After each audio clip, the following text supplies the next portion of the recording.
Hello friends, ഇന്നത്തെ പുതിയ വീഡിയോയിലേക്ക് എല്ലാവർക്കും സ്വാഗതം.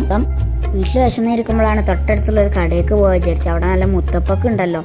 മുത്തപ്പക്കിൽ ആകെ മുട്ടയും നല്ല പഴമൊക്കെ ഇട്ട ചീസൊക്കെ ഉള്ള അടിപൊളി ഐറ്റമാണ് കേട്ടോ. അപ്പോൾ ഞങ്ങളത് വാങ്ങാൻ വേണ്ടി പോയതാണ്. അപ്പോൾ അവർ ചൂടോടുക്കനെ തരാമെന്ന് പറഞ്ഞാൽ അവർ ചുട്ടുകൊണ്ട് ഇരിക്കുക. ഞങ്ങളോട് ചോദിച്ചു വീഡിയോ ഒക്കെ എടുക്കുകയാണോ, എന്നാൽ വീഡിയോ എടുത്തോളി എന്നൊക്കെ പറഞ്ഞു. എന്നോട് ഇങ്ങനെ അറബിയൊക്കെ സംസാരിക്കുന്നുണ്ട് കേട്ടോ. അപ്പോൾ അടിപൊളിയായിട്ട് അവരുണ്ടാക്കി തരാമെന്നൊക്കെ പറഞ്ഞിരുന്നു. ഞാൻ വീഡിയോ എടുക്കുന്നുണ്ടപ്പോൾ അവർക്ക് എന്തോ പറയണമെന്നുണ്ടായിരുന്നു. അപ്പോൾ ഞാൻ അവരോട് പറഞ്ഞു പറഞ്ഞോളൂ പറയണ കേട്ടാലോ.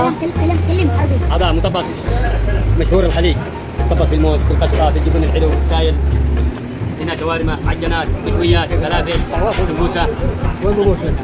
ഇവർ പറഞ്ഞാൽ നിങ്ങൾക്ക് മനസ്സിലായി. ഇവർ പറഞ്ഞ അവിടെ ഷവർമ ഉണ്ട്, എല്ലാ ഐറ്റവും ഇവിടെ ഉണ്ട് കേട്ടോ. അപ്പോൾ ഞങ്ങളിതാ പാർസൽ മേടിച്ച് പോകാമെന്ന് വിചാരിച്ചു. ഈ കട ഉള്ളത് മഷൂർ അലി ബേക്കറിൻ്റെ ബാക്ക് സൈഡിൽ തൊട്ടടുത്തുള്ളത് ആണ്.